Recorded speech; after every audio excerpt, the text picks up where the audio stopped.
அனைவருக்கும் வணக்கம். இன்றைக்கி மே 26, 2024 ஞாயிற்றுக்கிழமை. இன்றைக்கான நியூஸ் தினமணியில் என்னென்ன நியூஸஸ் இம்பார்ட்டண்ட்டாக கொடுத்துருக்காங்கன்றதை பார்ப்போம். இன்றைக்கி ஞாயிற்றுக்கிழமைனால திருக்குறளும் இருக்காது. ஹெட்லைன்ஸ் வந்து கொஞ்சம் பேஜஸ்க்கு பொலிட்டிக்கல் அண்ட் ஜென்ரல் நியூஸஸ் தான். டேரெக்டாக இம்பார்ட்டன்ட் நியூஸ்க்குள்ளே போயிடலாம். குரூப் 2 2A பாடத்திட்ட விவரம் வெளியிடுன்னு தெரிவிச்சிருக்காங்க. நீங்கள் டிஎன்பிஎஸ்சியோட அஃபிஷியல் வெப்சைட்டில் போனீங்கன்னா என்னென்ன இந்த வெப்சைட் இங்கே கொடுத்துருக்காங்க பாருங்கள். அதில் போனீங்கன்னா என்னென்ன சிலபஸ் மாற்றிருக்கோம். 2க்கு தனியாக, 2Aக்கு தனியாக, மெயின்ஸுக்கு மாற்றிருக்காங்க. ப்ரிலிம்ஸுக்கு ஒரே சிலபஸ் தான். பார்த்துக்கோங்க வெப்சைட்டில் போய்.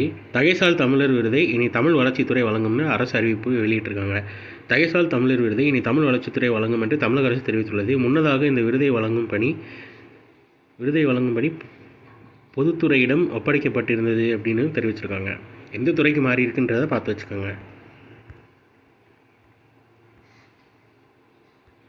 அடுத்ததாக எவரெஸ்ட் மலையேற்றம் பெண் செய்தியாளர் சாதனைன்னு தெரிவிச்சிருக்காங்க. 2 வாரங்களில் எவரெஸ்ட் சிகரத்தில் 3வது முறையாக ஏறி நேபாளத்தை சேர்ந்த புகைப்பட செய்தியாளர் பூர்ணிமா ஷெர்ஸ்தா சனிக்கிழமை சாதனை படைத்தார்னு தெரிவிச்சிருக்காங்க.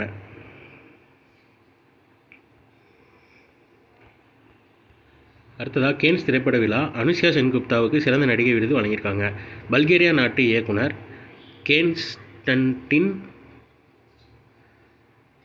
போஜனோவ் இயக்கிய தி ஷேம்லெஸ் என்ற ஹிந்தி திரைப்படத்தில் நடித்ததற்காக இந்தியாவை சேர்ந்த அனுஷ்யா சென்குப்தா கேன்ஸ் திரைப்பட விழாவில் சிறந்த நடிகைக்கான விருது வழங்கப்பட்டதுன்னு தெரிவிச்சிருக்காங்க. பேர் பார்த்து வச்சுக்கோங்க.